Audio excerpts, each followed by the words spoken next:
తెలంగాణ రాష్ట్ర రాజకీయాల్లో కవితమ్మ మరో షర్మిల కాబోతుందనేటువంటి అనుమానం తెలంగాణ సమాజం నుంచి వస్తుంది.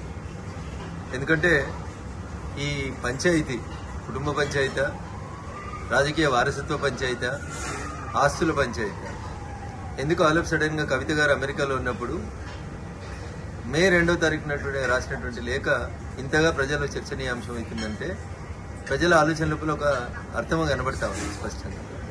టీఆర్ఎస్ పార్టీ చేసినటువంటి ప్లీనరీలో తన రాజకీయ వారసులు కేటీఆర్ అని కేసీఆర్ చెప్పకనే చెప్పిన సందర్భంలో కవిత కాంగ్రెస్ ఫోల్డ్లోకి ఏమన్నా వెళ్ళినటువంటి అవకాశం కనబడుతుందా?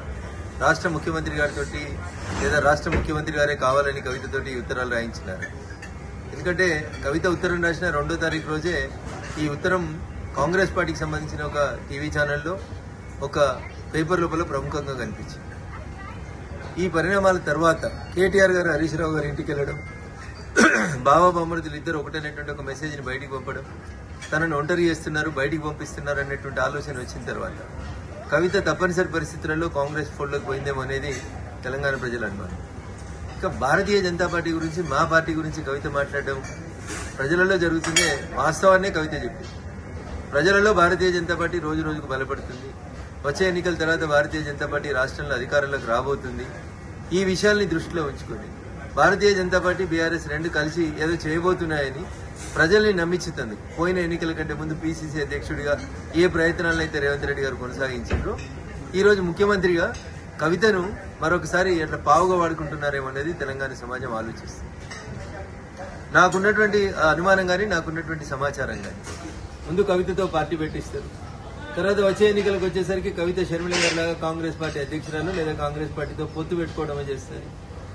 ఇది గతంలో ఈ రాష్ట్ర రాజకీయాల లోపల ఇట్లాంటి ఒక ప్రయోగం చేస్తే బాగుంటుండే అని నేను చెప్పలే. టీఆర్ఎస్ సిద్ధాంతకర్త అని చెప్పుకుంటే ఆయన మొన్న ఒక టీవీ ఛానల్లో చెప్తాడు, 2018 ఎన్నికలప్పుడు కేసీఆర్ హరీష్ రావు తోటి ఒక పార్టీ పెట్టిస్తే మంచుకుంటుండే, ఆ పార్టీని ఎన్నికలు అయిపోయినాక మళ్లీ మెర్జీ చేసుకుంటే బాగుంటుండే అనేది టీఆర్ఎస్ పునాది నేనే అని చెప్పుకునేటువంటి ఒక సిద్ధాంతకర్త మొన్న ఒక టీవీ ఛానల్లో మాట్లాడుతూ చెప్పారు.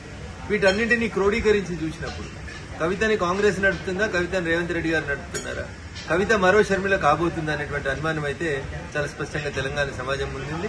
కవిత చెప్పినా, కేసీఆర్ చెప్పినా, మీడియా మిత్రులు చెప్పినా భారతీయ జనతా పార్టీ ఈ రాష్ట్రంలో బలపడుతుంది, భారతీయ జనతా పార్టీ ఈ రాష్ట్రంలో అధికారంలోకి రాబోతుంది అనేటువంటి విషయాన్ని టీఆర్ఎస్ కవితనే చెప్పకనే చెప్పినట్టు మేము భావిస్తా ఉన్నాం.